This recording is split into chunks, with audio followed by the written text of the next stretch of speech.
Quelques semaines plus tard. « Laurence, le test est positif !» cria Marthe en larmes dans le combiné. « Comment? Quoi? Tu m'appelles de chez toi ou d'une cabine?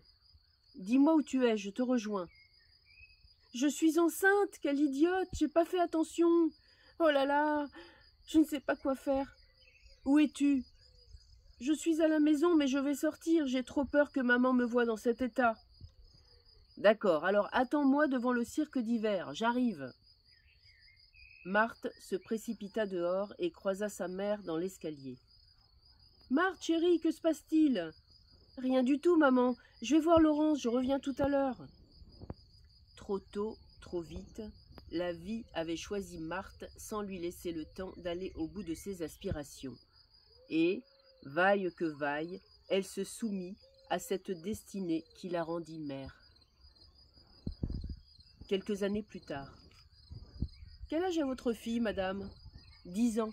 « Ah, 10 ans, c'est la deuxième moitié de la vie avant la majorité. » Dans la boutique de farce et attrape où Marthe était venue chercher la perruque manquante pour le spectacle de fin d'année de Charlotte, elle fut d'entrée impressionnée par la collection de mignonnettes contenant toutes sortes d'alcools, artistement présentés dans des vitrines rutilantes.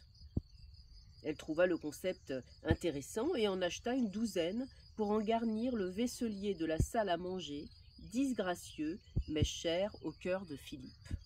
« Et pour la perruque, je vous mets laquelle? »« Ah oui, tiens, j'aime bien celle-ci. C'est un modèle qui marche très fort chez les jeunes admiratrices de la Rousseau.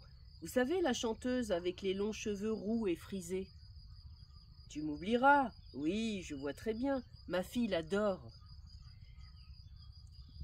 Quand les 12 mignonnettes furent bues, elle retourna chez le commerçant et en acheta 24.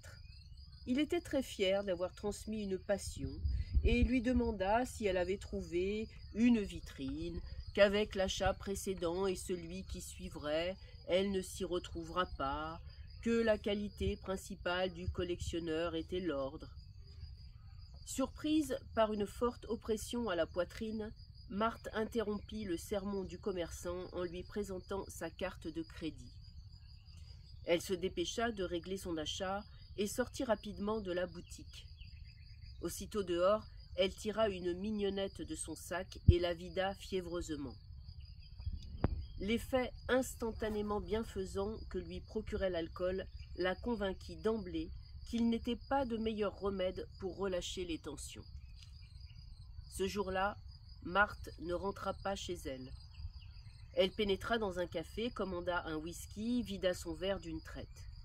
Puis elle traversa la rue, poussa la porte d'un autre café et commanda un whisky. Elle avait chaud. Elle sortit du café, roula ses cheveux en chignon et marcha. Elle se fit accoster par un homme qui lui demanda combien elle prenait. Elle lui répondit 50. Il l'invita à le suivre. Elle s'exécuta.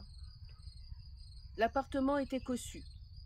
La grande tapisserie rouge et or représentant des anges soufflant dans des bulles de savon tranchait avec l'ameublement minimaliste du salon. Elle se fit servir un whisky, puis un autre et encore un autre. Marthe dut sa survie à son coma éthylique à un résident de l'immeuble qui, rentrant chez lui dans la nuit, remarqua la serrure fracturée de l'appartement voisin du sien.